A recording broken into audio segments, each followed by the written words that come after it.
2, 1. It's good to meet you. Finally. Like long overdue. This is what I do. Yeah. I had to keep you on your toes. I hear that's a good thing. You gotta keep them waiting. And before we really get into it, I just have to say thank you again to Robert Gibson, Buck D. He's the one who recommended that I reach out to you. Yeah, he's awesome. I went through this phase doing the podcast where I was just having a bunch of comedians back after back, and I was like, well, this is great. Like, I love talking to comics. I love talking about comedy. It's fantastic, but I really want to get like the female perspective of comedy. Cool. And I was like, who do I have? People here. Oh, Buck is so nice. And he always recommends me. Yeah, and he goes, that's the person. And you had a fucking hell of a career. Yeah, no, it's been fun. So, and I grew up in Albuquerque, so now I'm back. So it's, I was in the New York comedy scene for 15 years. So Jesus Christ. To come back to your hometown and be part of this scene is that was like a big change. And so before we get into what's going on here, I want to hear about what happened because you spent time in New York and you spent time in LA, it's a good right? story. It's like a movie. Because you spent time in LA as well, right? Yes. So to make like a long-winded, because it's been like 18 years total of my like adult life, I assume 18 to 36, is I grew up in Albuquerque. I was an athlete. I was being recruited to play college basketball. But when I was 17, bigger picture, I don't know, I'm always like thinking bigger picture. I'm like, okay, do I want to go play somewhere in like at Oklahoma Baptist, or do I want to I've always been like a big dreamer, and I was like, I want to move to a big city. I wanted to get out of Albuquerque. Yeah. With some of my circumstances that I grew up with here, and I knew I wanted to at least get out for a little bit. And people think I'm negative towards Albuquerque, but I just feel like it's so important to at least get out for that's a while. That's the culture here. If you say anything remotely negative as a resident, you think you're taking a shit on the city. You think you're abandoning your culture, and it's not at all. No, yeah. Like you should always be humble and remember where you're from and your roots. And I grew up here from I technically was born in North Dakota, but half my family's Minnesota, but I was an Air Force brat. But I was lucky because I was able to stay here my entire childhood, which a lot of military brats have to move around. Right. So kindergarten to senior year, I was here. That's a rarity for sure. Oh yeah. So, but yeah, so I was being recruited. I was like, ugh, no. And this is just like a random funny story. Is I was going to UNC and to Duke for a college camps. Like I was a junior in high school, and I was always into fashion. I don't know. You're 17. You think you know everything, and you don't. I was like, oh, I'm gonna be a model, and I'm gonna own my own business, and I don't know, just like a million different things were going through my head. Yeah. And I met a fashion executive for Jimmy Choo on the plane, and she's like, you should not play college basketball and you should go to the school FITM in LA. And I was like, okay. And I don't know, I'm not going to judge you if you don't know, or if you do know the show The Hills, but that's what I know the name. That show is based off of. It doesn't matter. So I ended up going to fashion school, which no regrets in my journey, but I wish I would have worked smarter, not harder, because it was a specialty school. So it's not like those credits can transfer and I can get a degree. Even though this could go in a way different way, Noah, because I don't believe you needed a degree to be successful. But I'm so glad that's we changing. Will, we can. Yeah, it is talk changing. About that if you want. We can go in a million different ways with this. But I was 18, wanted to live in a big city, move there. Intentions of modeling and going to fashion school. Went to school for marketing, getting more and more into entertainment. I was on a reality TV show. Oh Jesus! Which one? Kitchen Nightmares. Oh shit! Yeah, so it's funny because it's still on TV all the time. I was a waitress, and they're like, "Do you have a twin or a sister?" I was like, "That's me." That was 18 years ago. That was like the first season, and it just went from there. I did not like Los Angeles, and what year was this that you were in 2005 through 7. And I asked that not only for a timeline, but just I like to kind of line this up with what was going on with the Comedy Store at the time. Yeah. So I was 18, and I wasn't in stand-up yet. It's actually I never intended to be a stand-up. I wanted to be model actress. Okay. So I wasn't even doing stand-up yet.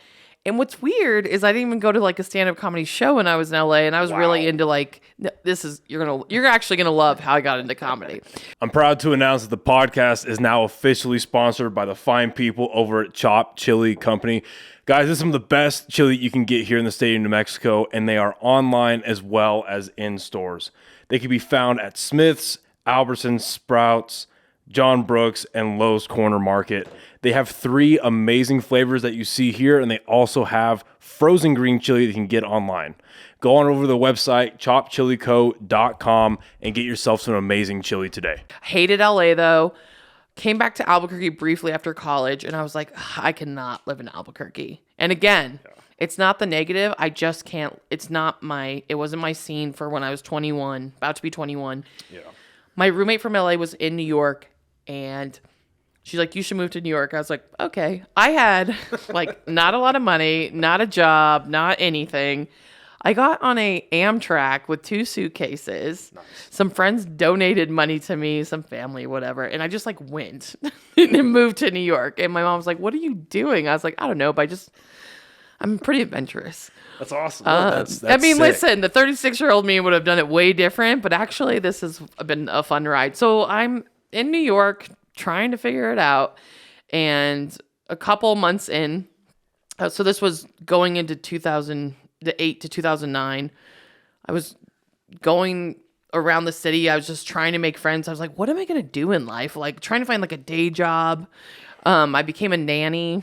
And I was a nanny for 15 years. A lot of people don't know that about me, but that was a very interesting life. That was like my day job my whole time in New York, and they're like my New York family. And this is how I got into stand-up, though. I think you'll love this. It was 2009.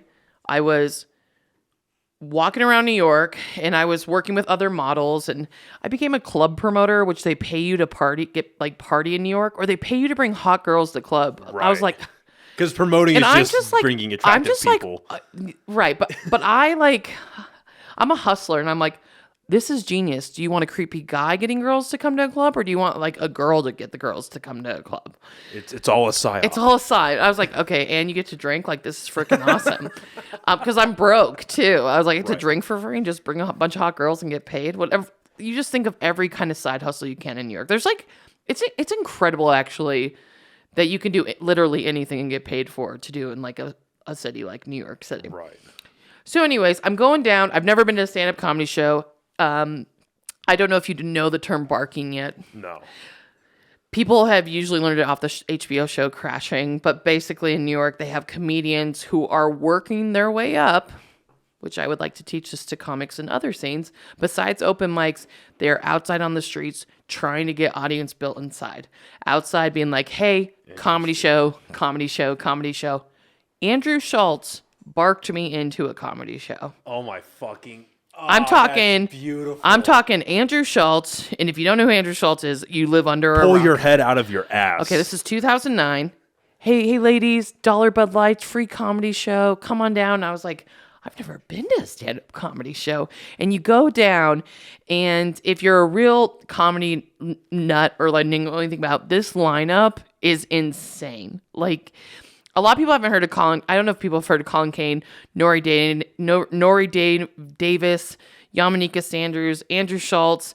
Like, the list could just go on. And this is just when they were all like starting to like blow up, like really evolve in their career. But Andrew Schultz like convinced me to go to like a stand-up show, and I was like, oh, I love this. And it was free, and I was like, oh my gosh, this could be a good way for me to meet people. And so I would just bring all these models and people I was bringing to the clubs to a comedy show. And Andrew Schultz and all these guys were like, you don't want to be a comedian? Because most comedians, that's what they do. They like hang out. That's the thing you do. You hang, you get to know the comics, yeah. It's all about the barter, getting on each other's shows. And I was like, no, they're like, you don't want to be a comedian, but you want to fill this whole room with people to watch comedy. I was like, yeah. They're like, do you want to be a producer? Oh, shit. I was like, yeah. So my roommate and I at the time, we started working with this comedian, Colin Kane. And at the time, like, I'm still new to comedy, naive. Like, I don't know anything about comedy. Next thing I know, I'm helping produce shows at Caroline's for Paul Mooney. Oh, my fucking God. And how crazy is my life? So because what got me into comedy was really like I grew up with like Robin Williams and Jim Carrey, but it was the Chappelle Show. Yeah. And Paul Mooney on the Chappelle Show. The best. The first joke I ever remember, like as like Rest his locked soul. in my head. Yeah, rest in peace to that guy. Because that when he played the black magician or the fortune teller. Yeah. Yeah. And he goes, Michael Jackson should have been a priest because then he would have just been relocated. Yeah. Oh my fucking God. I'm producing and like now looking back on my career and like how I got here, I was like, this is so bizarre. Like, so I'm producing and I really enjoyed producing because it was kind of behind the scene and I wanted to be entertainment. I was trying to figure out my route, my I don't know. I was just trying to figure it out. But it was so funny. Everyone thought I was a comedian because of my personality. And I was like, oh no, I'm not a comedian. Like, no. But I got to know everybody that was evolving in the comedy industry. And so and I was working at all the clubs, the little bars, so whatever. So a couple years go by and this comedian, Sergio Chacon, he was like, he opens for Chris DeStefano. Yeah. Sorry, I always mess up his name. Yeah. Sorry, Chris. I know you're really awesome, and I've met you a million times. But anyways, so I'm at a comedy show, and again, the way how the comedy circuit used to work in New York is like you barter, you show swap, you help all each other out. And that's clearly like translated over to the podcasting scene now. Totally. So it makes perfect sense. Totally. So Sergio's like, okay, AMarie, you need to do stand-up comedy. And I was like, dude, I've never thought about doing it. He's like, you'd be great. I was like, okay. I was like, I don't even know what to talk about. I was going through a breakup, like, oh my God, I was 23 and like going through heartbreak, like thinking I went through heartbreak. And he's like, just do 5 minutes and just talk about your breakup. I know. I was like an annoying, insecure 23-year-old girl. Like that's my daddy issue stage. And I did my first 5 minutes and they call it when you first start out in comedy, you do open mics and you do bringers. So you have to bring a certain amount of people to be on stage. Interesting. But that's how the clubs make money too. Right. They're like, all right, I'm gonna take advantage of these people who none of us are gonna last in stand up. But I was like, now looking back the last 15, 18 years, I'm like, you should always want to be a bringer. You should always want to bring an audience. Yeah. Comics don't get that. I don't know why. They think it's offensive. Why? It is. It's I want to dig into that a little scam. bit. Why? So Is it embarrassment of like, hey, come they're see like, my I'm not show? a bringer. I'm not a bringer. That's what comics used to say. I'm not a bringer. I'm like, pride why wouldn't thing. you want it? Yeah. Like, but that's just sometimes in order to get what you want, you have to do what you don't want to do. Like it stinks. Like there's not just one way to do comedy and not all of us are just born these incredible comics. Like, Well, right, but I would imagine like you were gonna say, like you want people to show up, so why wouldn't you put that out there? Like, hey, Yeah. we're doing comedy. We're doing this awesome you know what thing. I don't like though, Noah? You use all your bring-in days when you're not good at comedy. Because I don't know what any comic says. You're not good when you first start. Yeah. Even if you're blessed with it and you're like, oh my God, you can tell this person's going to be funny. You're not funny. And that's what I was asking was like, is it an embarrassment thing where it's like I'm not gonna ask people to come because I suck, Right. Or do they know they suck? Yeah, that's what I'm saying. Or they're like, oh, and I was a really like social person. I also was bartending. I always had people like I could always fill a room. But that's what kind of made me successful at the beginning was, and I'm saying successful is like what helped me get really into comedy was I took a way non-traditional route because I didn't even plan on doing it. You came from like behind the scenes. That's interesting. Yeah. Almost like the Brian. It's just all about Andrew Schultz being like, come to their show. It's like Red Band started producing and then went to stand up. Right, which I kind of like it because I fell in love with it. Yeah. And then I had to start figuring it out. So no fucking yeah, way. it's really cool. So crazy. Yeah, it's insane. And comedy's obviously always going to constantly be evolving and changing. And with technology and pandemic and everything, you realize you can do it from anywhere or anything. You don't necessarily have to be in New York, but being in New York, I'm so blessed because it seasoned me as a comic. And gosh, it opens your eyes that there's like a million of us. Because obviously I'm not in that world, but like from an outsider looking in, it looks Could be like in any business though. where New York is like one of the roughest places to start comedy because of how ruthless those crowds can be. I think I'm torn. I've been thinking about this a lot lately because I think it's harder to be in smaller scenes like here because at least in New York, you have endless opportunity to be on stage. You can just keep doing. Okay, So I went, just constantly. You find your little circuit, you find your club, you find whatever, and I mean, comedy's growing here, but it's really hard. Yeah. Yeah, Well, especially if you're not like really in, and this is hard for me because I'm 36, I'm married, I have my full-time sports media career. I'm not going to be out socializing. I'm not going to open mics. I'm not going to go out drink every night. Like I'm not starting over again. Right. So it's kind of hard in this scene when you're not like, yeah. So I want to definitely like get into like. I know that was a lot. No, I want to get. That to, was like, a lot. So as you're going through New York and you start getting in your rhythm, how many spots a week do you think you're doing when you a night? Let's say a night. Oh my gosh! So I was doing up to at some point when I started doing comedy full time, I was doing like 4 or 5 shows a night. So think about how different. So I come back here and There's 4 or 5 shows a week. I'm performing once a month right now, so I feel lost here. And this is a good scene, and it's starting to really grow. But to go from, it was kind of like I was pulled from my comfort zone, which I'm kind of I'm always optimistic though and trying to make the best of everything.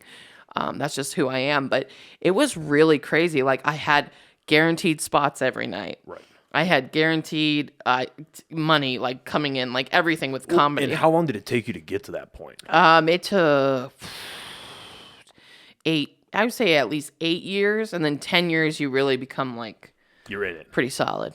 So, okay, I gotta ask about. No, I gotta go oh no, back a ask little me bit everything. I'm sorry. I just kind of like threw you're that good. at you, You're and we good. don't know each other. And a lot of comics don't know my backstory. Not that they need to. Who cares? I'm not important or whatever. But I'm saying it's very interesting that I'm thrown back in this scene when I did 15 years in New York. Right. So when you were starting to produce, 13, whatever. I starting lose to track of pandemic years. yeah. Oh my god. Like everything's yeah. like I'm like I don't know. I was there like 10 plus years. It's like time got put on a spin cycle. It's like fucking matters anymore. 2008 to 21. There you go. So when you're producing for Paul Mooney, I've heard and read like stories where he would just show up and go for like 2 or 3 hours on end. Is that true? Yeah. Okay. So it was weird because he had like residency there, and then the guy I was technically producing for was Colin Kane, and then the other comic was Christy Miller, which she's fantastic. Everyone should look her up. But Paul Mooney, that's how I got to know Paul Mooney at Caroline's. He would go for hours. Wow. Dave Chappelle does that too. That doesn't surprise me either. So it blows my mind because, I mean, the average comic probably in the world has an actual like probably good 10 minutes. Like a lot of comics, it takes a long time to develop like a headlining set. Right. And, or to do more than 10 or 15 minutes. Like the fact that those guys can go for like 2 hours just like on a whim is like mind blowing to me. Well, what I think is so important with Chappelle is like as his career is gone and as he's grown, like he incorporates, especially recently, a lot of the like current affairs, the social stuff, and he does it right. But he has like actual opinions on it. He doesn't have like these clickbaity, or he doesn't like repeat what he hears on the news. Like he's a well thought out. He's clearly a well read person and a well educated person. And I think that maybe that's what's missing from a lot of comedians is they just kind of. They focus only on writing jokes, but not educating themselves what's going on in the world, what's actual like how to form an original thought. Form original thought, and I think so much we're so worried, and I don't want to speak for all comics, but I've been kind of known as like a comedy mom, like taking care of a lot of comics, but I think also we have so much pressure between like trying to make content, trying to keep book shows, trying to produce shows, trying to whatever, that a lot of people need to focus on their actual craft. Yeah. Like I am bad at this, and I told myself, I was like, you need to be writing every day. Because some comics stick to the same set for so long. That is the biggest thing if I could tell any comic out there.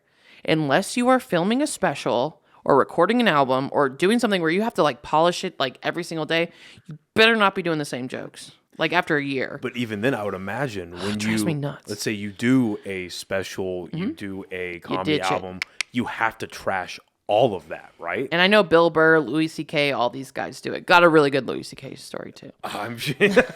Yeah, I'm glad, despite everything that's happened with him, I'm glad he's making a comeback. He is one of my favorite comics.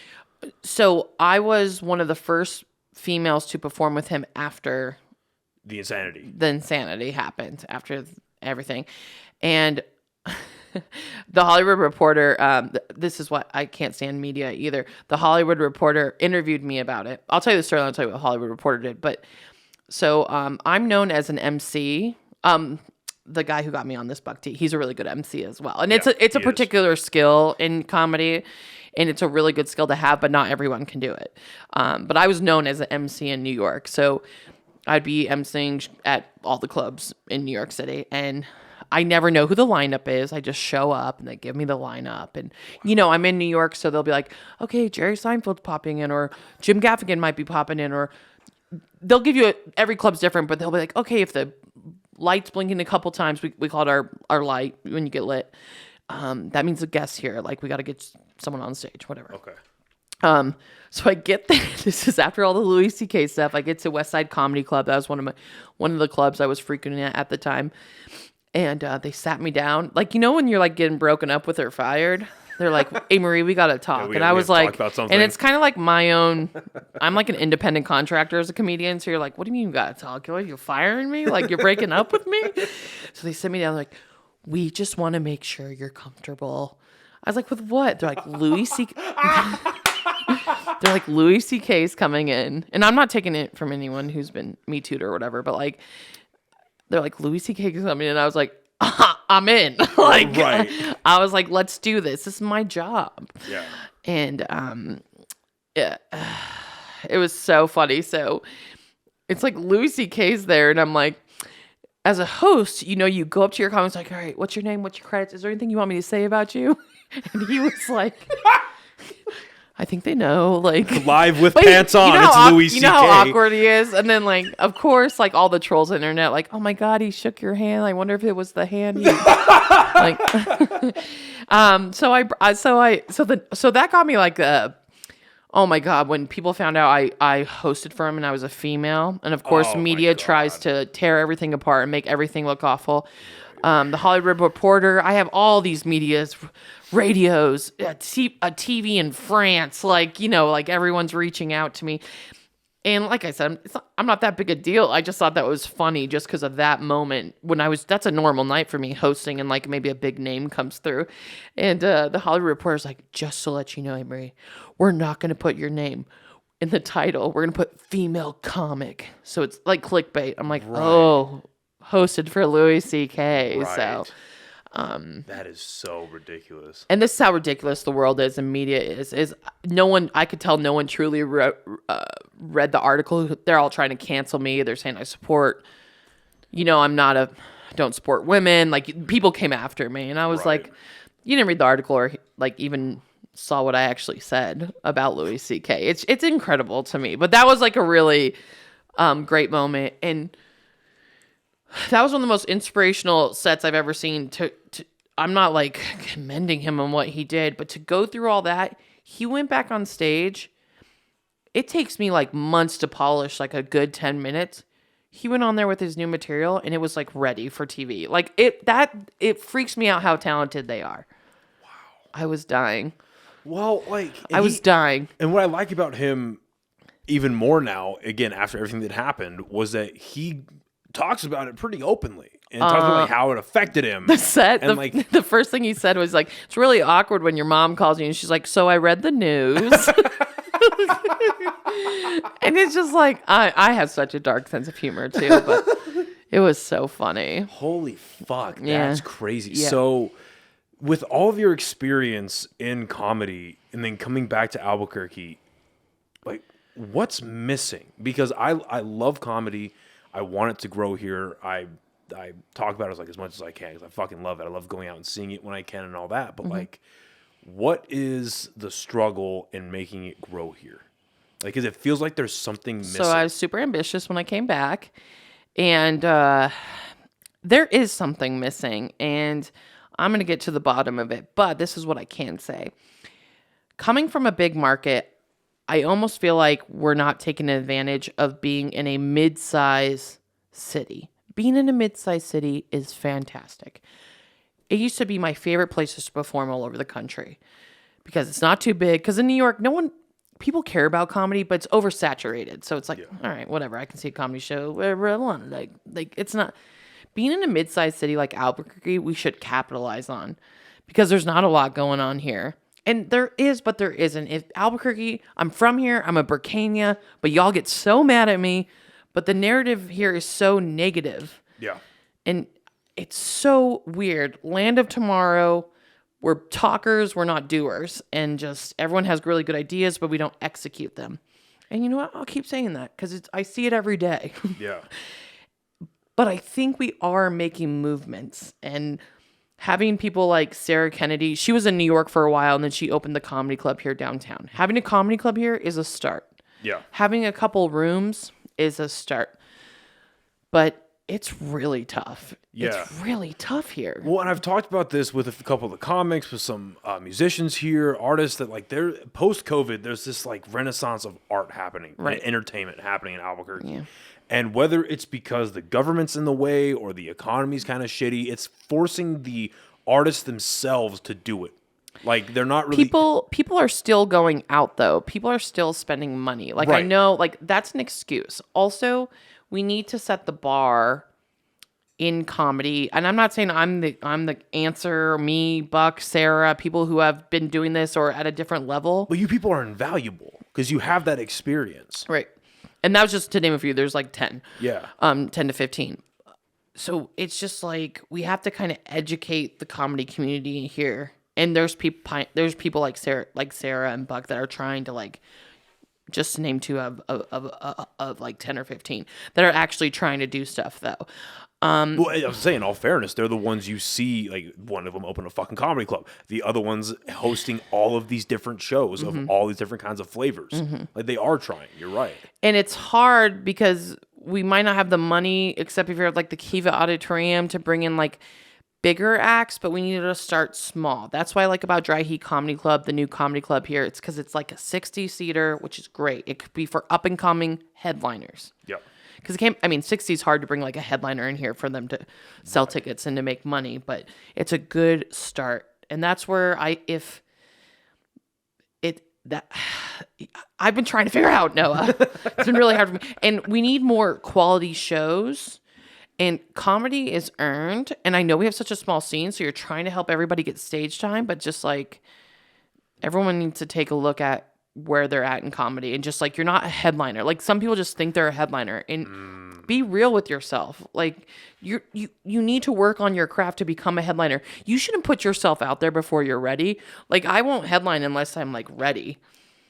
Does that make sense? Yes, that makes perfect sense. Like, okay, do you think it's an issue of they don't know how to gauge whether or not they're ready? Yeah, it's hard because in New York, Is that teachable? I think it is. I think it is. And like I said, Dry Heat's providing workshops. There's a lot of different kind of shows going on. There's a lot of open mics, which is good, but we need more shows. Right. Quality shows. And people need to stop working for free. Okay, so to kind of counter that, So, like, do you think there's enough people here that are worth paying? Yeah. Really? Yeah, Okay. but I'm not saying like every day. Like Right. in New York when you have like 5 shows a day at like a club or a Because I venue. agree. If you're good at something, do it for free, right? But Yeah. you know, Like when you do the comedy club here, you get paid, or if like you do the 3 main rooms, Revel or what have you. But like we need to like set a bar and start putting on quality shows, because think about it, just like working out or anything. You're not just gonna do a marathon. yeah, You're gonna work up to it. You're gonna get that endurance. You become a opener, a feature, then a headliner, and then some of you learn how to host. And then most of the time you either attach yourself to a veteran like we all have, or you go on tour and become an opener and then go from there. So there's just like a middle there's just a little something missing here, but we're getting closer. So to go back to, someone being able to recognize whether or not they're a headliner, is that a product of there not being enough comics here? So that because you have a smaller populace of comics, it's like, oh, well, there's 30 of us here. I'm better than the bottom 20. I must be a headliner. Right. And it's kind of like that big fish in a small pond kind of thing. You know, we're in like a smaller market. You go, if you've ever been to New York, Chicago, LA, like any other bigger market, you go to a show, everyone's good. Yeah. Like, and they're not, and no one you'll ever know, or they won't even get far in their careers. It's just like, you're like, they're just good. oh, it was so funny. So my husband saw some shows here, and there's great talent here. I'm just saying it's a different level. Yeah. When you get outside Albuquerque into these bigger markets. Right. And it's kind of like motivating. Yeah. Oh, it's awesome. Well, but it's like, then how many do you think make the effort? And I don't even say this like backhandedly because I genuinely don't know. How many make the effort to actually get out of Albuquerque and go experience those things? A lot now are. That's why I've seen in the almost 2 years I've been here, I've seen a lot of growth in just the 2 years. And I don't want to. I wasn't here before the pandemic, so I don't know if it was a little better. But I never heard of comedy before the pandemic. I'm gonna be real. That's what I'm saying. As a regular layman person, I never. There was a comedy club growing up. It was Laughs, and then of course there's the casino shows, and then the Kiva Auditorium for like the bigger names. Like exactly. I only heard about it if big names came through. But aside from like a local comedy scene, I never even bothered looking into it. I was like, well, I doubt it's here. I have Netflix and HBO. I'll watch my comedy there.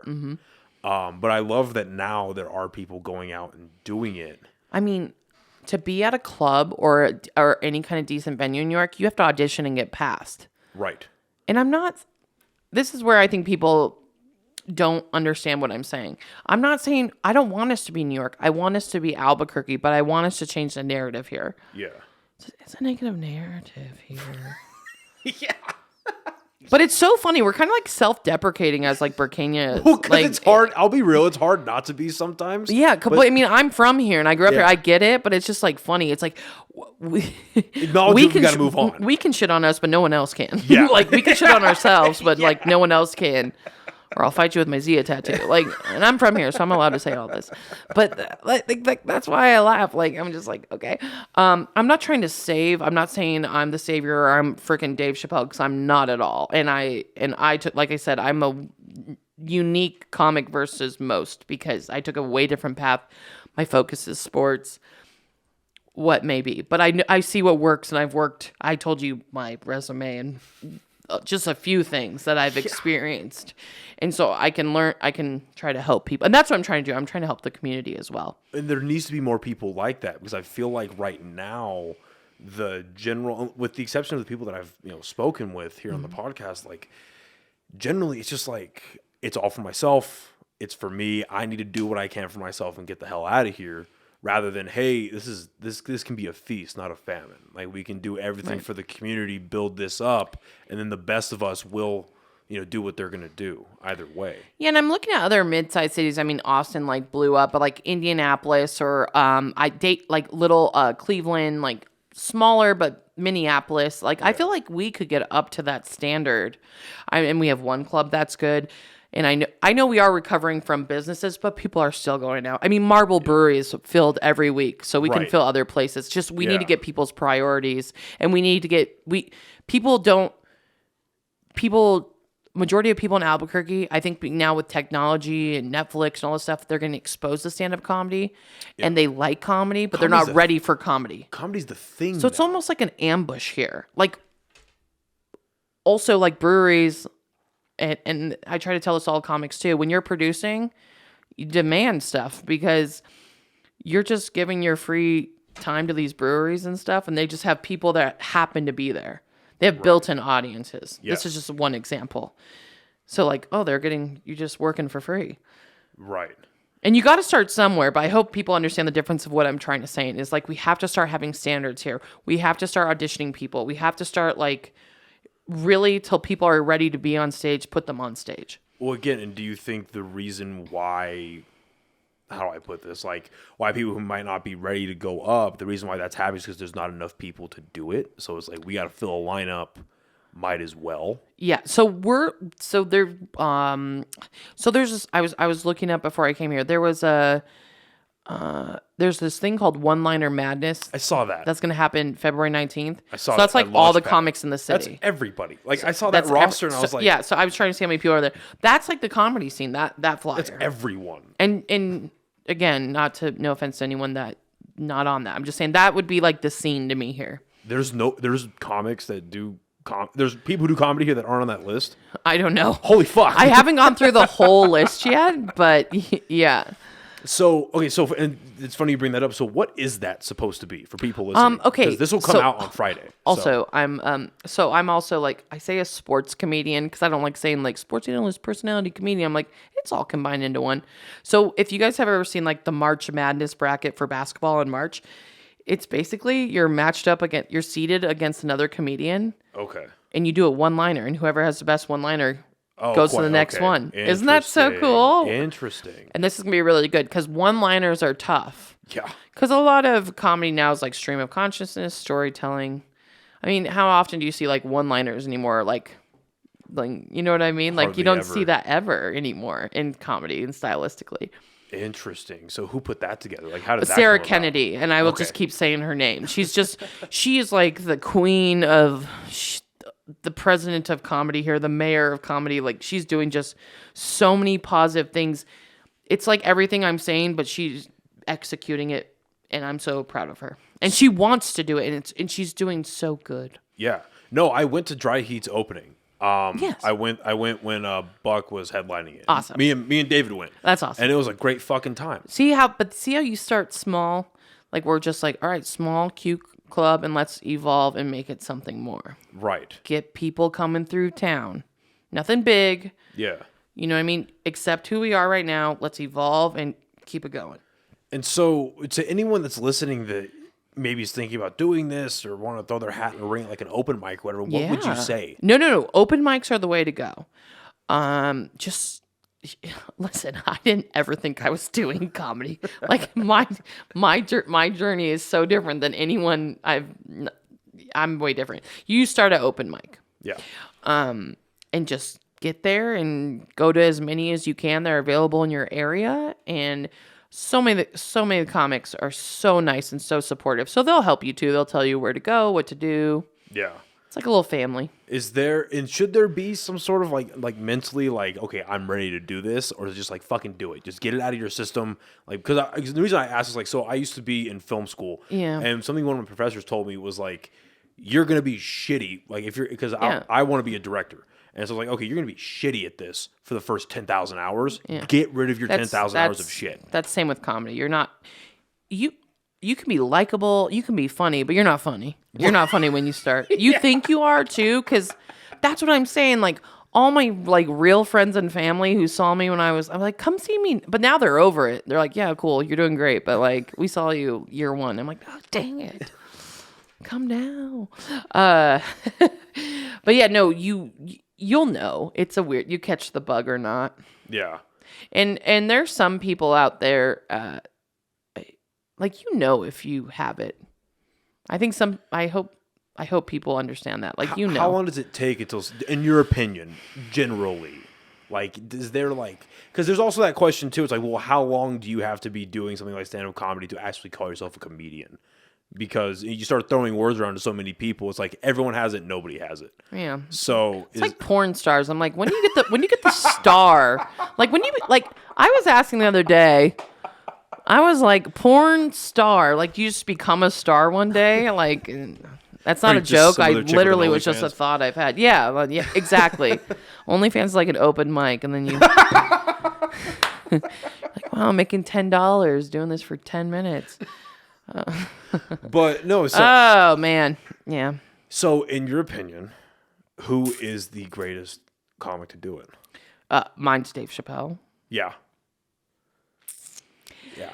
It's hard because comedy's subjective. So just like in sports too, you're like, okay, who is the greatest passer, shooter, competitor, whatever.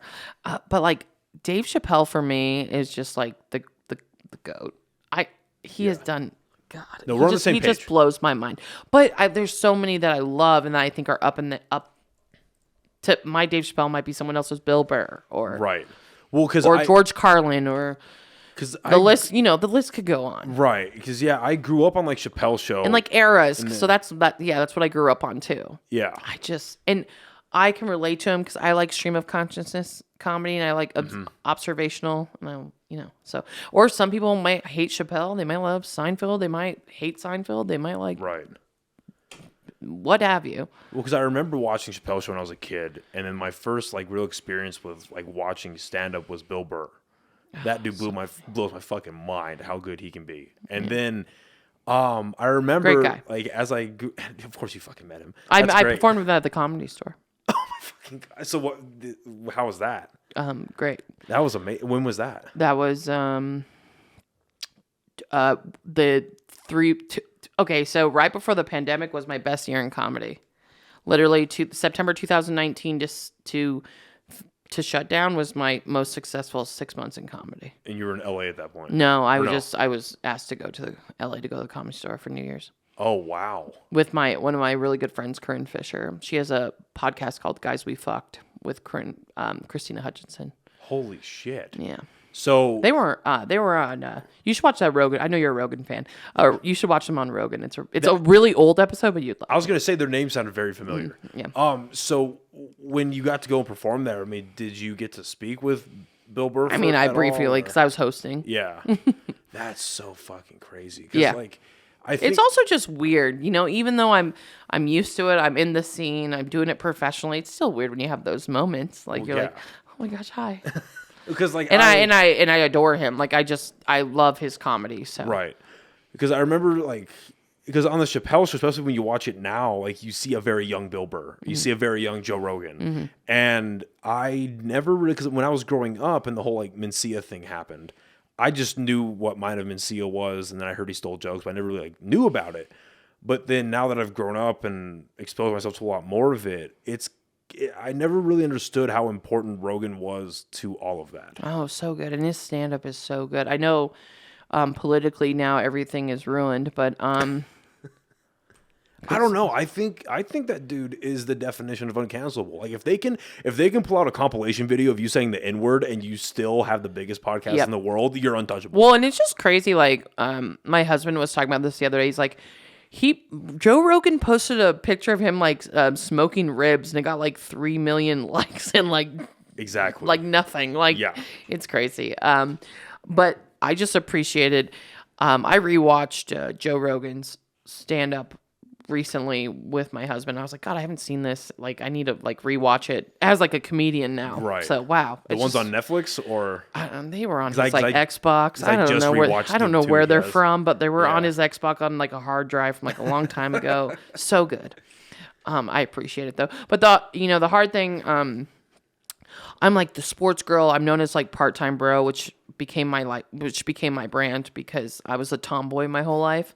And in my fantasy football league, 1 year they started calling me part-time bro. They're like, you're an attractive girl, but you're like a bro. It's like weird. Like you're like a part-time bro. I was like, that's genius. But I hate it just because I like Joe Rogan or Bill Burr and these guys. They think I'm like against women, which I find fascinating because I was raised to be a strong woman and I'm all about empowering women. But it drives me crazy, Noah. So, like, what? Like, I don't support women because I like Joe Rogan? Like, this is insane. Right, the guy who puts the I'm racist. I don't like women. I don't like anyone. Like, this is insane to me. Well, that's a word that gets thrown around and has no meaning either. Racist. Everyone's racist now. Yeah. You could say anything about any group of people. It's hard for comedy though, and I'm a recovering people pleaser. Okay, so I'm really excited though because I'm really overcoming it. I relapse here and there, but I'm really excited about my comedy because I'm really getting that point where I don't care, and that's when I think your comedy, you've done it. Well, I think it's hard for me though. It's really really hard for me. Why? Because I care too. I used to care too much what people. I just care too much about people. Like it's silly. It's silly. Is there, so then, how do I word this? Like, is there like a level of... I mean, we could go to my childhood trauma and stuff, but I'm a people pleaser. So right. I want that validation. I want to feel secure. And This has been, I know my comedy's taken a huge turn this year because I finally have turned that corner. Like, I do not care what people think about me anymore. I was going to say, is there like a level of detachment you have to enter It where is it's like, a lot. I'm going to say this thing and they might not I have, like it or they're going to lose their mind laughing. That's what I'm saying. But I think when you commit to being 100% yourself, you're genuinely funny. And you're not going to be everyone's cup of tea. Yeah. And I don't care anymore. Good. I used to feel like I had to cater to everyone, or I'm like, oh my God, I have to be this like, I have to like make sure women like me because if I agree with Bill Burr about making sandwiches or whatever, like it's so sorry, that's one of my favorite bits, but but I'm just really happy, and I hope not just women, men, everyone gets to this point where they just like everyone's like just don't care. Well, it looks to, again, from an outsider looking in, it seems to me that comedians that tend to pander, play to a couple of groups of may or may not be affected people, those are kind of becoming the outsiders of comedy because it's like everyone's seeing through their bullshit. It's like you're not trying to actually make people laugh. You want to get like the Tonight Show spot. You want to get a couple million followers on Facebook, Instagram, or TikTok. I don't want to do that anymore. Yeah. Not that I ever felt like I needed to, but I used to feel like I had to do everything a certain way, and I just like don't care anymore.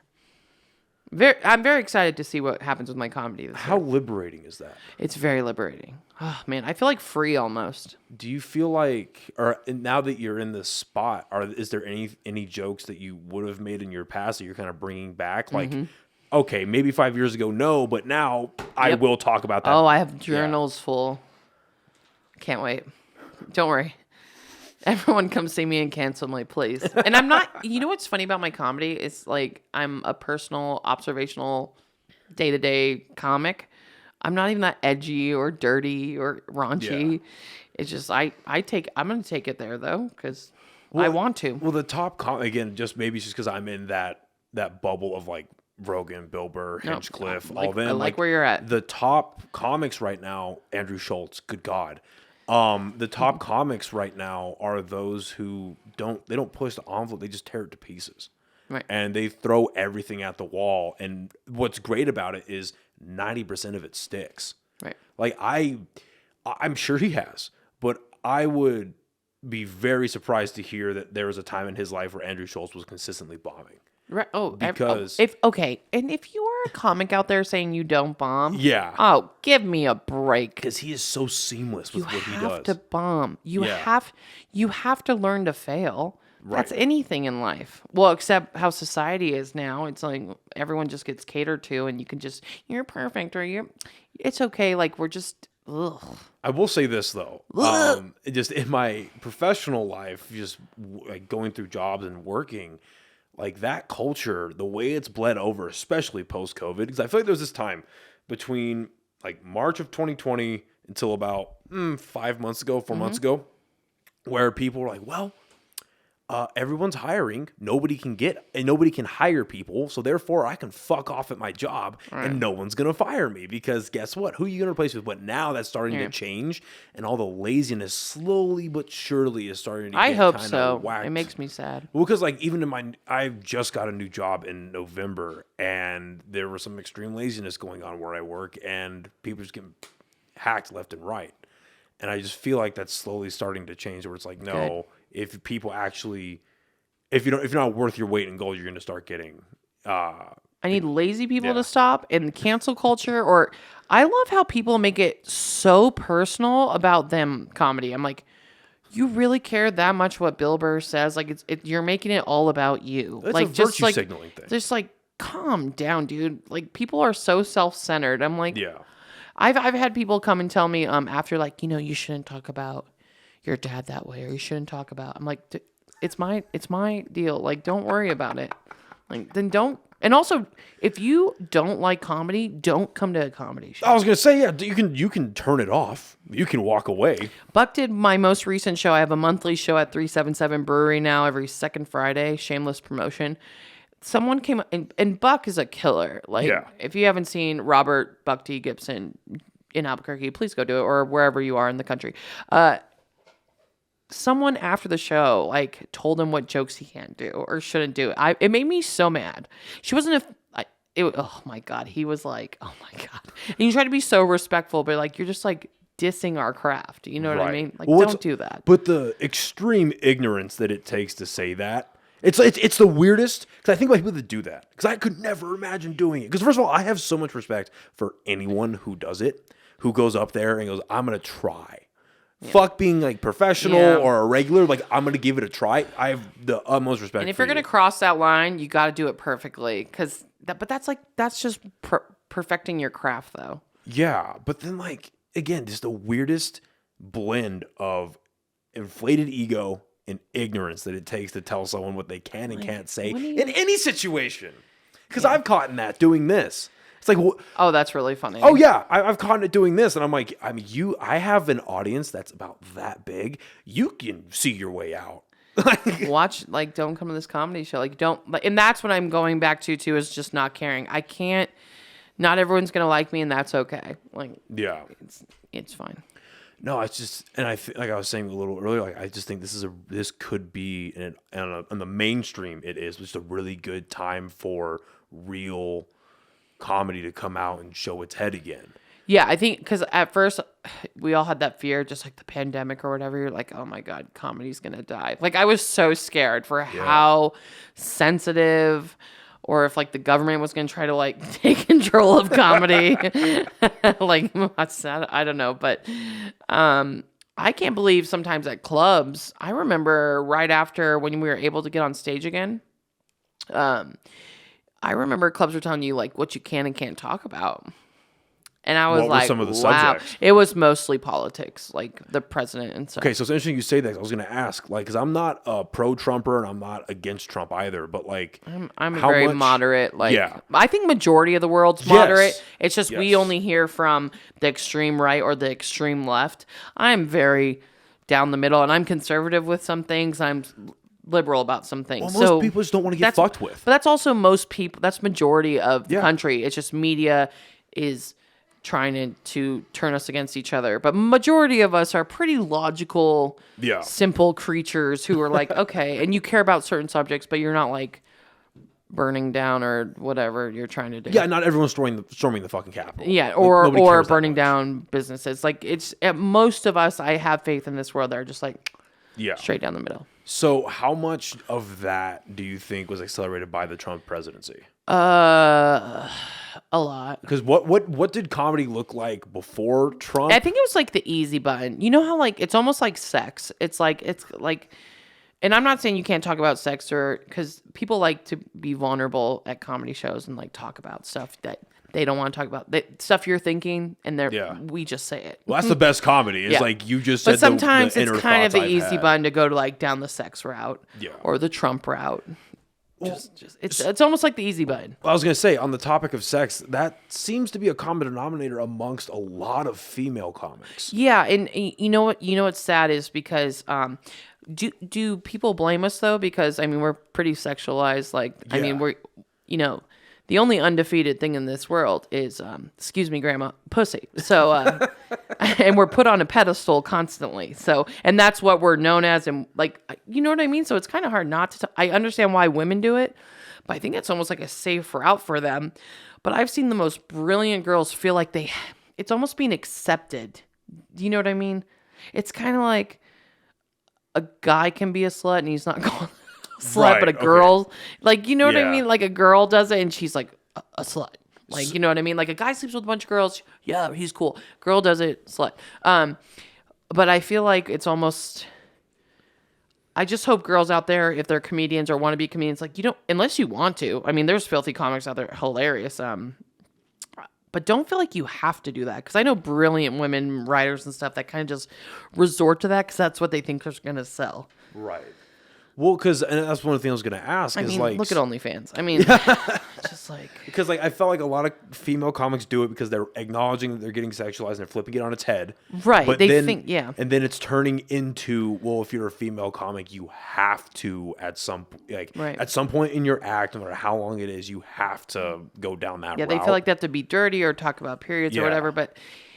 Guess what? If you're funny, at the end of the day, it's going to be funny. Yeah. Like, you can, like, it is. Like, you can talk about anything, and if you're good and you're a good comedian, it's going to be funny, whether it's sex or not. Right. Because the way I think about it is, like, when I started getting into stand-up comedy, when I was really like end of middle school going into high school, I loved watching like Nikki Glaser and Whitney Cummings. They do, and they were hilarious. Sexual stuff. Well, Nikki Glaser, yeah. And then now it's like they're still doing that same topic. Amy Schumer.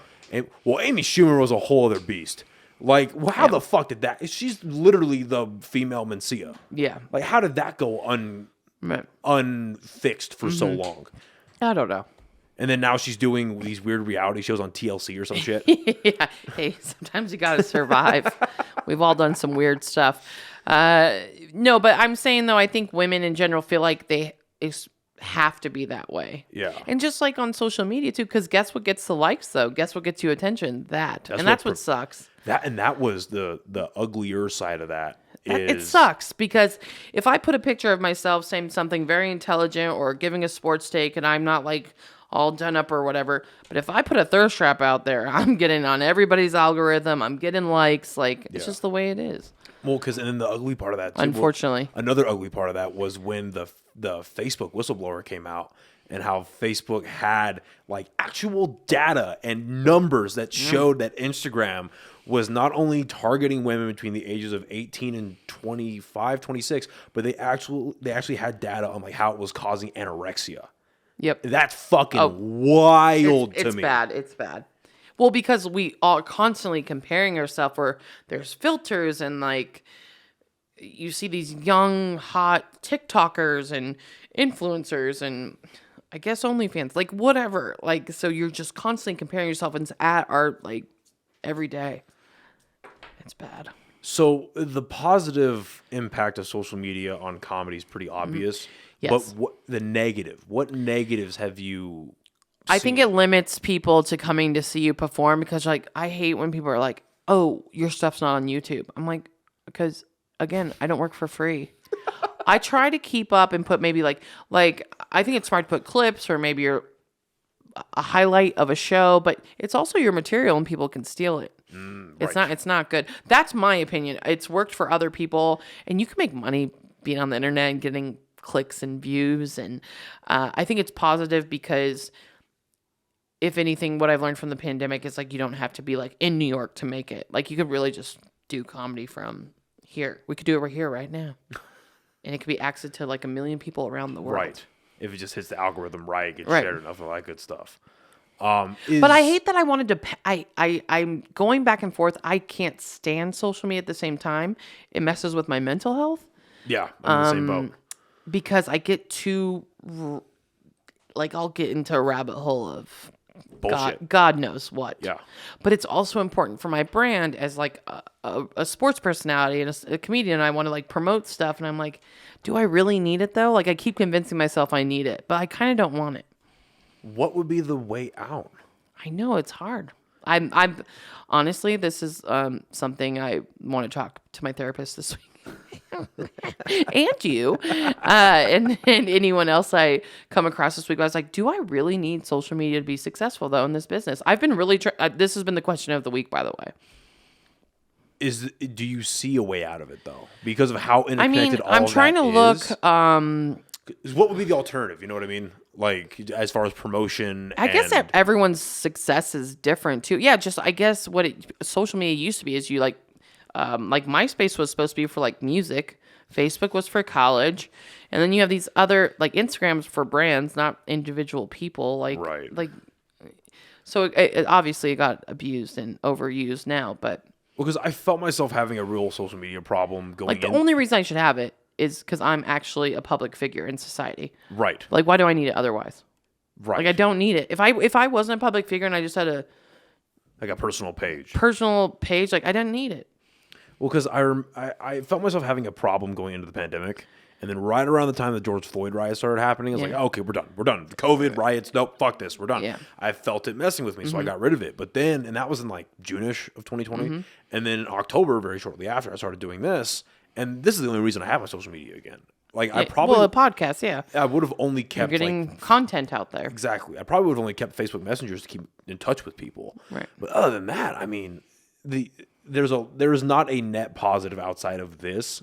and having social media. And I get a lot of like gigs through like sports. I've worked a lot in sports media in the last couple of years, and my career is doing well now. But a lot of people have reached out to me from NFL or anyone or athletes or whatever. They'll, slide into the DMs and be like, "Hey, do you want to come on my podcast?" So it's good for networking too. Yeah. No, for sure. But like, I'm just over it. I don't know. I'm just over it. So we talked about this a little bit earlier. We mentioned it, but you've had such an insane career, literally just networking, working hard, like moving your way up without a college degree. Yes, no college degree. How important is that narrative to get put out there that you don't need a degree? And I'm not going to say that fucking lawyers or doctors or all these like those types of. So jobs. I think it's a scam though for how much we pay for it. Agreed, because the value itself. The average Joe Schmo is going to go to college, get a degree, get in college debt, and then you're going to go work and probably make on average like $50,000 a year, which is great. I'm not saying you have to be like an ambitious person who wants to be a millionaire. But I just don't like that. I just don't like that college costs so much. And it's like, okay, you have to have this paper to be like successful. Like, I think education is important. I think it's important to constantly work on yourself and educate yourself. I just think college is the biggest scam in America. But also, what quality of the education are you actually getting? By the way, when I went to college, I was just partying my butt off. I'm educating myself more than I did at like 21. Well, that tends to be the rule now. It's kind of like your what do they call it? Not in Mormon, like my rubber string, and I was just out partying, like getting crazy. I don't know what I want to do with my life.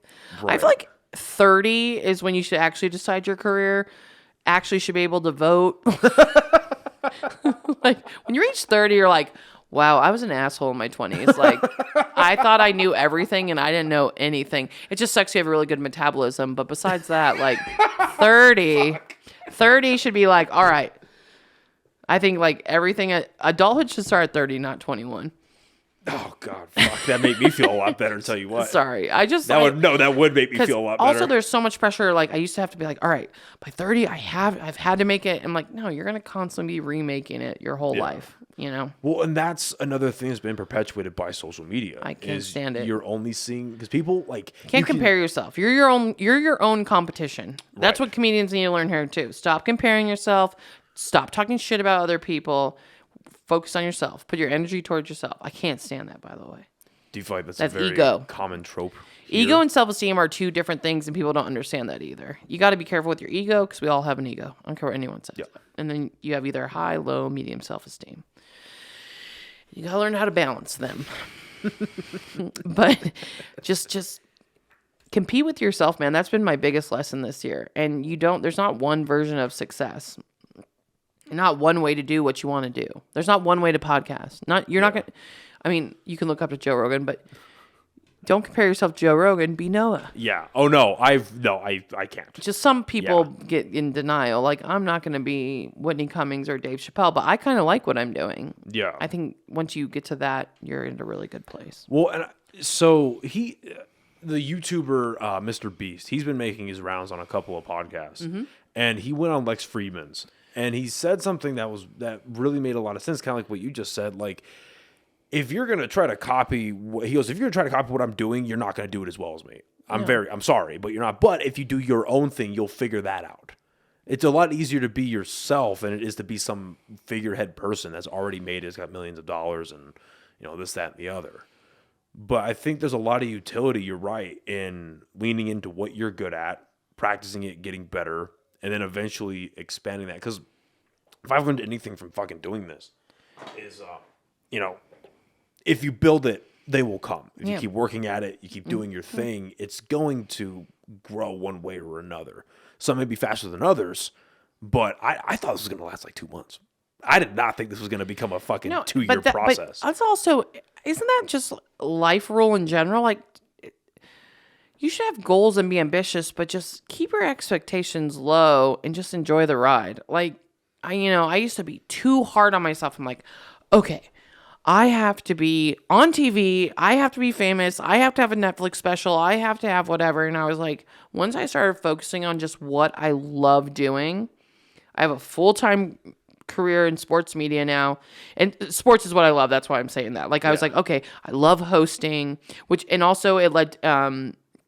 I also started doing keynote speaking, which I'm just like, it's weird how stand up just, once I stopped focusing on like trying to make it or being on the Tonight Show or like doing whatever, like kind of being like a sheep in comedy, being like, you have to do this, this, and this, and this, and this. Just like in life, they're like, you have to go to school, you have to go to college, you have to get married, you have to have kids, you have to have a career, a 401k, and retire. Like that's not how life works. Well, something as abstract as but comedy. for some people, that works. For a lot of people, it does work. And that's fine. But like for something as abstract as comedy, there can't be a one path. That's almost the antithesis. It's like there's only one way to write a joke. Right. Of course there's not. Any comic you've talked to, I'm sure me, Jared, Buck, Chuck, we've all had way different journeys on how we got into comedy. Yeah. Oh, for sure. And like, so what was it for you that like helped you make that switch? Where it's like, okay, maybe I don't need to be, doing this cookie cutter thing. I think what was really cool was I'm a sports fanatic, and I've always, I thought I needed to go to journalism school. I thought I needed to go through broadcasting and did all that, and which it does help and it's been successful for people, but I would be in green rooms in comedy. That's where you hang, or just networking, and people are like, gosh, you really know sports. And, as a female, that's like mind blowing to people. I don't know why in 2023, but it's so weird. They're like, you should really do something with this. Like, it's unique. You're a comic and you love sports. I was like, oh, yeah, that's pretty cool. So I just started like putting myself out there to like media outlets, and, Barstool's really big. I've worked with them a little bit and here and there and like all these big media outlets, but just, I don't know, I'll never forget that one conversation I had in the green room, and I was like, yeah, I should really start focusing on this. And then I kind of was like, you guys think I could do it? You think I could be like a sports media person? They're like, yeah. I was like, wow. So okay. what got you initially into doing all that, other than the love when for... podcasting became popular, I just started podcasting about sports. Okay. And just knowing and meeting the right people. I did a sports thing on NPR, and you've had about a 45-minute conversation. I'm not NPR. Like, that's not on brand for me. Welcome to NPR Welcome to broadcasting. NPR, and I'm just not, but it was awesome, and just, I was so open to anything, and I'll just never forget. And then I started creating stand-up shows around sports, and it just kind of naturally evolved from there, and I would just put out on Twitter and Instagram that I was just like a sports person, and I don't know, it's weird. It's just like comedy led to that, which is it's interesting. Well, did it feel natural to do that for you? Like, yeah. Was that like a very like natural progression of events? It's like what I'm passionate about. Yeah. Like whatever you're passionate about. Like I was just like, oh my gosh. And then now I've been trained, though. I've been lucky that my path has led me. I mean, I'm on the radio full time in my hometown talking about sports, which at 36, I never thought I'd be saying that, by the way. Right. That's fucking also awesome. I will say this, as much as I talk up the New York scene in New York, I do not miss New York at all. Why not? Dude. Is it political? Is it comedy reasons, or is it both? I mean, probably all of the above. No. I had like an awakening experience. I lost my mother like 2 years ago, and it like changed my life forever. And I been doing a lot of soul searching. At least, I don't know if you've lost a parent, or anyone's lost a parent, or just anyone close. It doesn't have to be a parent. It just changes you forever. It's weird. Still figuring it out, going through the stages, but it made me realize, and coming back to my hometown, because I was like, I'm never coming back to Albuquerque. But I had to come back to help my family when my mom passed, because she was taking care of business here, and I had to take over for her. I was like, I came back here and had this awakening moment one day. I was like, wow, you don't have to go to New York to make it. Like, I thought you had to go to those cities. Like, I've had it all along. I don't think people realize that. Like, what was it for you? You don't have to like go out in the world and like figure it out. Like, you've had it inside you the whole time. I had this like mind blowing moment. I swear I was sober and everything. I was just like, I know. So like, what was she smoking? No, I just had this moment. I was like, wow. Because I was sitting, I'm always brainstorming of like some content I can create. And I really am getting into keynote speaking. I did a TED Talk last year. Man, that was awesome. And they wanted me to do stand up at TED. And I was like, I don't know if that's the audience for that. okay, my dream was actually do a TED Talk, though. Have you heard my backstory? And they're like, no, we want you to do comedy. I was like, come on, man. This is my dream.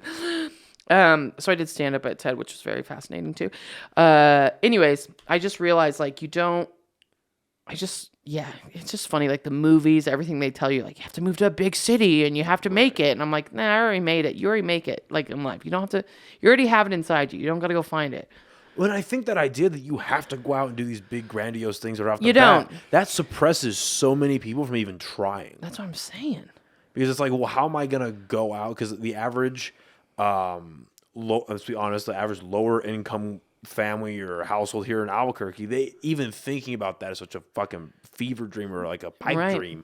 It's like, how am I? The average American. Yeah. Outside of New Yorkers know New York, California, Miami. They know nothing else in between, by the way. It's in a bubble, I'd imagine, right? It's like they think we're all Midwest. Like flyover states, they're like New York, California, Miami, just everything else. Like people don't know where New Mexico is. It's hilarious.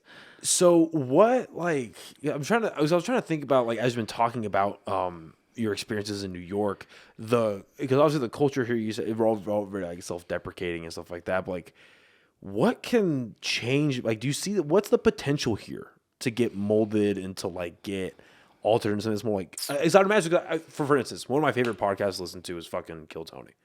I've never listened to it, but I will take it. I'll take it. Seriously? No, I'm bad. I'm bad with TV shows, movies. You should ask my husband. He's like, you've never seen this TV show? So it's a live podcast. I think I lived in New York for so long. And my life was just a movie. I did not watch TV. I'm telling you, for like a long time. Man, that's not a bad thing. No, I'm just saying I was living life.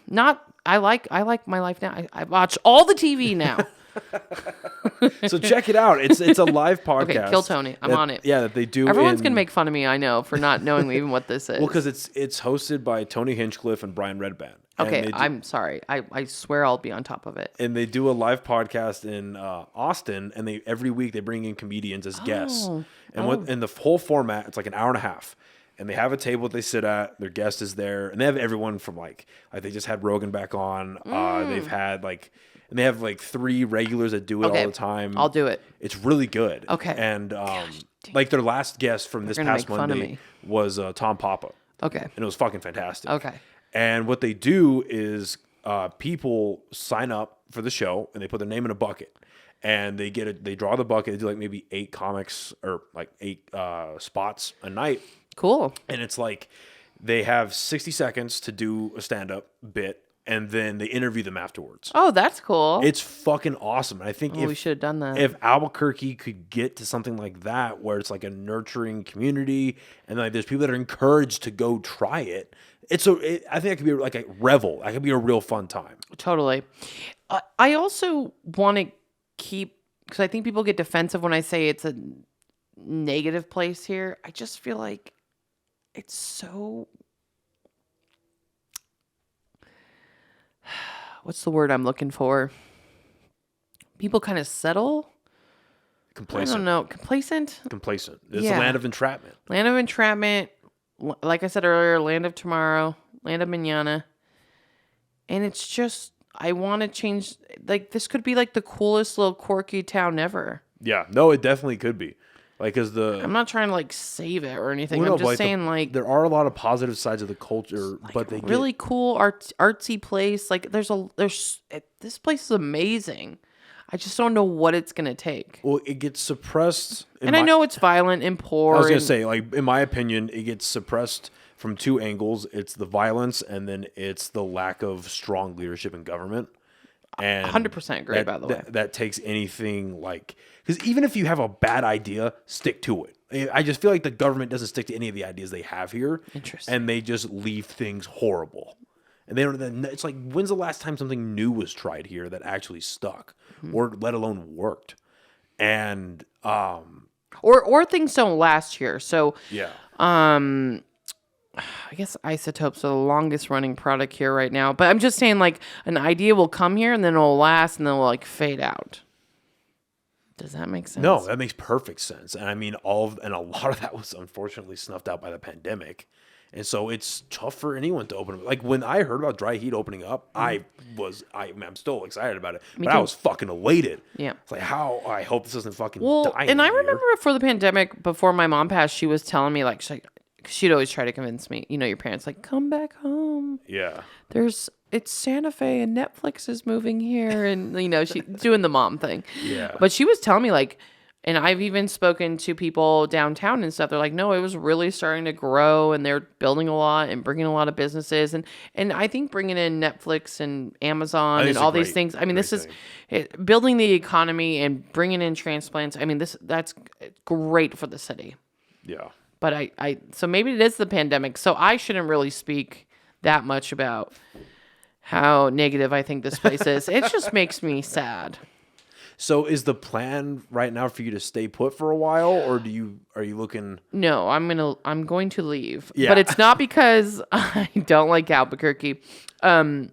My focus is sports and comedy, and my husband's in the military. So if anyone's been a part of that military lifestyle, it's kind of like, like, okay, one day you might be like, all right, I'm moving to Alabama. Like you sign up for that life. And I actually like it.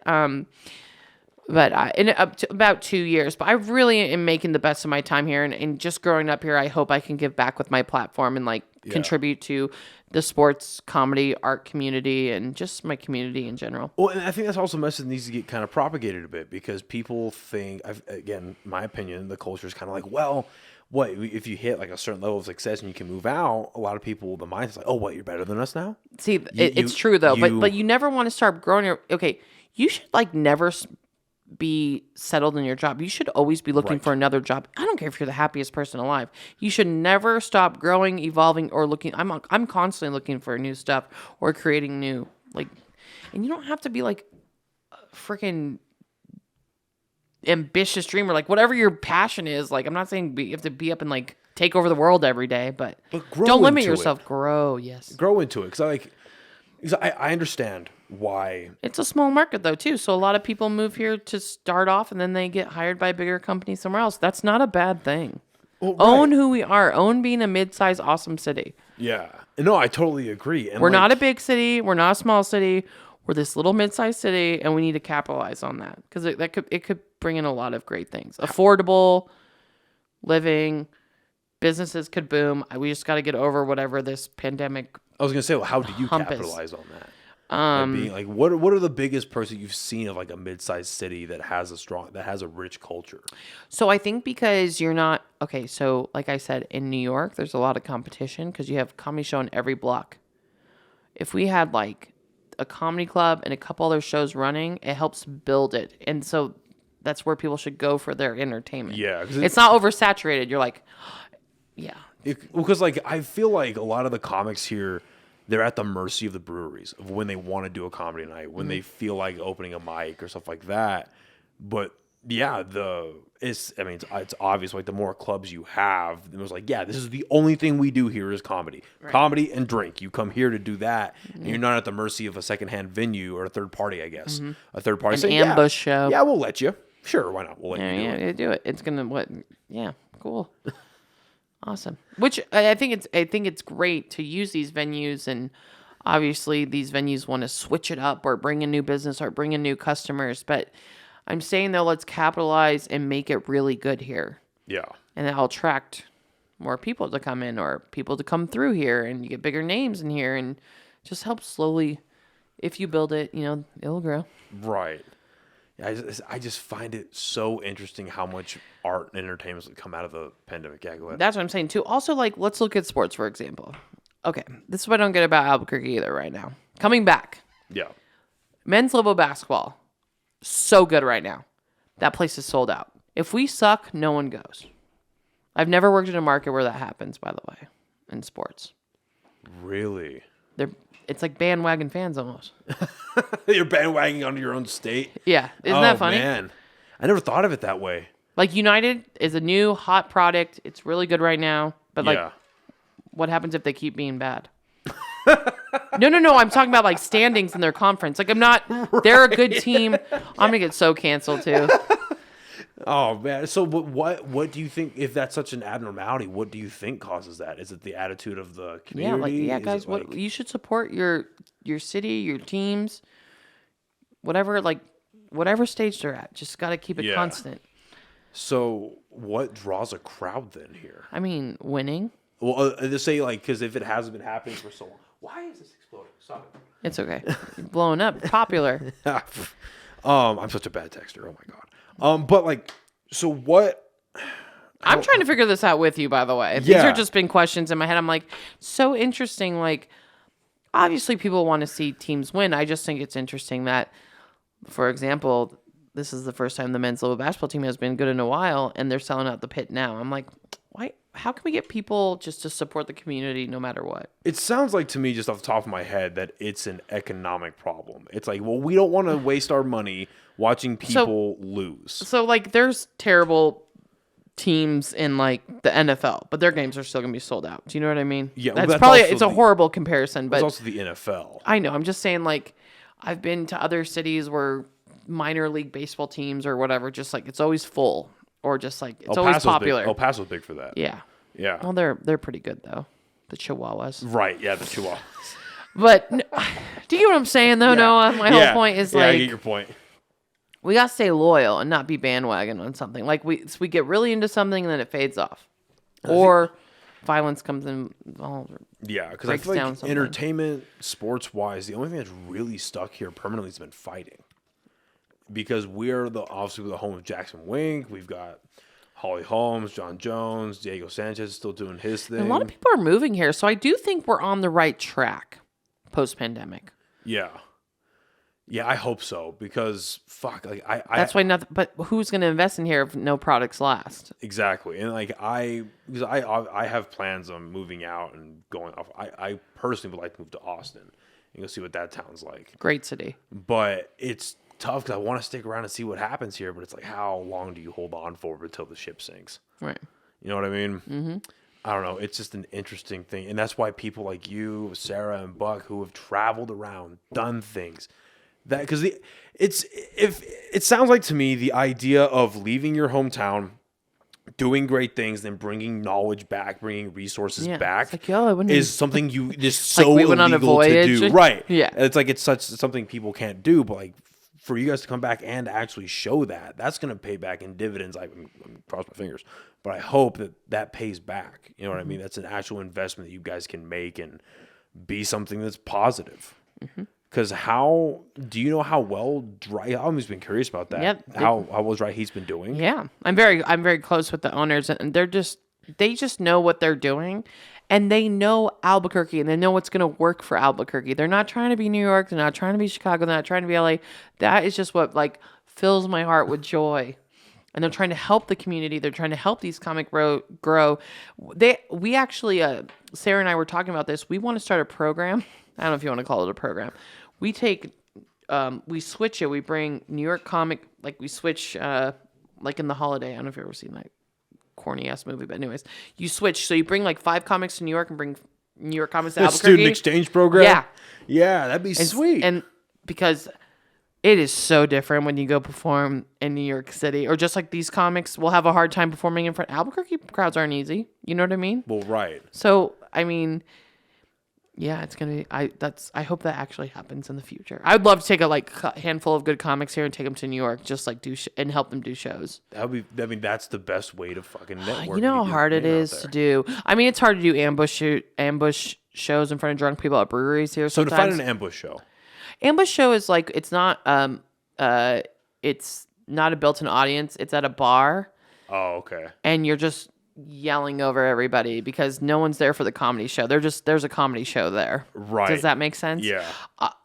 Some of us comics are really good at those shows, but we're also good MCs and we're also like good crowd people. So. Yeah. But New York, like for example, I take an Albuquerque comic who's been used to Albuquerque crowds, and it's easy to do Albuquerque stuff, right? It's easiest for us to make fun of Albuquerque. Someone in New York's not going to understand that. Right, you almost paint yourself into a corner if your whole set is like green chili and fucking Zia tattoos, and no one's gonna know what Cliffs is. Like, okay, so you're going to New York. I have done shows for 2 people at 1 a.m. in the morning for tourists that don't speak English. I mean, like, stuff that really... How bad do you want it? I'm like, oh my God, it's going to cost me like $100 to get home because I don't want to take the train. Like, you're just like, ugh. Yeah. It's like, no, but I'm just saying, like, I think it'd be really cool for people to get outside their comfort zones and go experience different stages. Another thing with the pandemic, though, we're slowly getting out of that. I think more comics will start traveling, and we're already back, though. So it'll be good. Well, before we close out, is there like one, or at least, or maybe like a handful of shows in New York that really stand out to you? Where it's like, that's where I made my bones. Like, that's where I really like you went home when I like, okay, I'm a fucking comic now. Yeah, there's a couple. And my biggest one is when I got to headline Caroline's. They do this breakout series, and they pick like comics that are like about to, or up and coming comics. And I sold out Caroline's. Wow. It was awesome. That was a magical night. I used to call that my wedding night, but now I actually have a wedding night. But anyway, so, God, it was just like a magical night. And it was just like everyone, like I felt like it was 10 years of my hardest work and just the grind. And then everyone comes to Caroline's when you headline Caroline's. That, and I did Atlantic City for a couple months. And then I would periodically be at Atlantic City because one of my really good friends opened a comedy club down there. Okay. Doing those shows too, I was like, wow, I'm really doing this. And when I started going on the road, I started touring a lot and going all over the country. What was that first experience? And the Comedy Store. I was like, this is crazy. Yeah, that has got to be a surreal thing. Because I remember last time I went to California, I didn't get to actually go into the Comedy Store, but me and the girl... It's so cool how it's set up because LA comedy and New York comedy are way two different things for me. But that Comedy Store is iconic, and that was really cool. Yeah.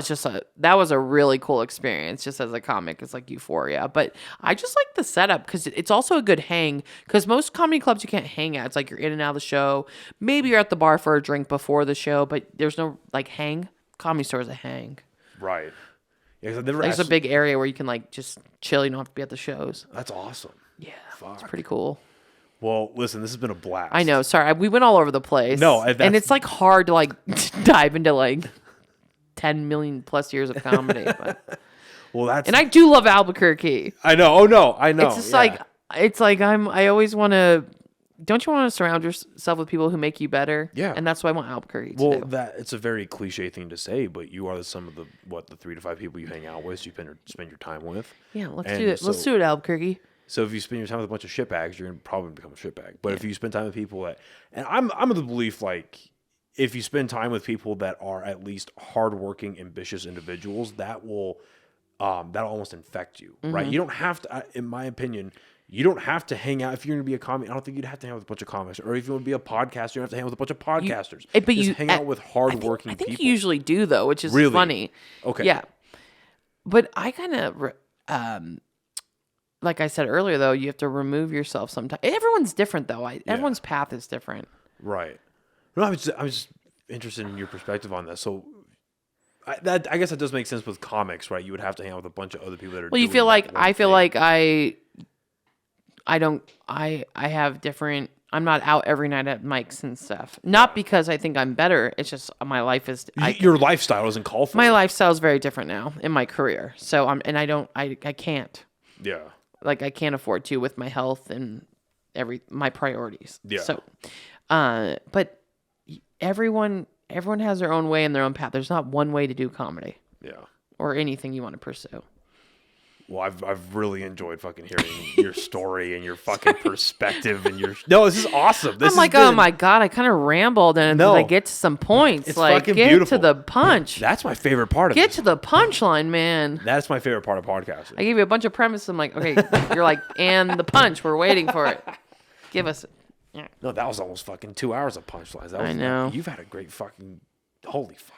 Yeah. I'm still my brain is still running around the fact that you fucking like worked with Paul Mooney and met all these people. But think about the time I didn't realize who Paul Mooney was at that time in my career. Right. Well, I knew who he was. Like I knew, but I didn't know. Well, that makes it all more beautiful looking back at it in retrospect. Yep. What do you have anything coming up? Any like shows coming up? Yes. Well, first of all, you can catch me on the radio Monday through Saturday. Monday through Friday, I'm on the Sports Animal here in Albuquerque, 95.9 FM, 7 to 10. And then I'm on KKOB 96.3, 1 to 3 p.m. Damn.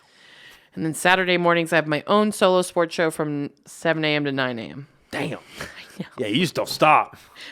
That's another thing. I'm like, guys, I can't like this is like late for me. I'm like, all right, now go home, like unwind. Like I'm such an old lady now, old married lady. And then One Liner Madness at it's presented by Dry Heat, but it's at the Launchpad February 19th, and all the people we've been talking up and all the action. If you want to see the comedy scene, that's where you should go.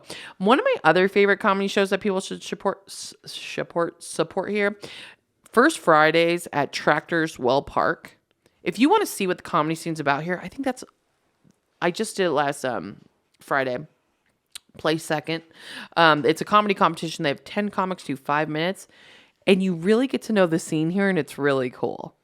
First Fridays, every first Friday at Tractor Wells Park. It's not my show, but I just think it's awesome. It's awesome. Way for people to start getting into stand-up comedy here, getting to know the scene, getting to know the comics, and go out and support a show. They're cheap here. They're not going to, it's not like you're going to go see Bill Burr for $300. It's going to be like $10. Like, I actually have a lot of shows coming. And I'm doing an all-girls show on Friday. I don't know when this comes out. This will come out Friday, 11:30. Oh, sheesh. Yes. Okay, so Friday after this comes out, I'll be at Hollow Spirits. I'm having a Galentine's Day. So you're welcome, guys. We're going to see a bunch of girls there. Or girls, or whatever you like. Just come on out. But yeah, so just follow me too, at Part-Time Bro. Even though I'm contemplating my social media Your presence. future. I just get over it some weeks, man. But yeah. But thank you for having me on. This has been a fucking blast. I'm glad we finally been able to do it. It's been months, by the way. I don't think people understand. Yes, it's been a few months. But this has been a fucking blast. I really appreciate your time. And thank you guys for listening and watching. And we'll see you next time. Bye, everybody.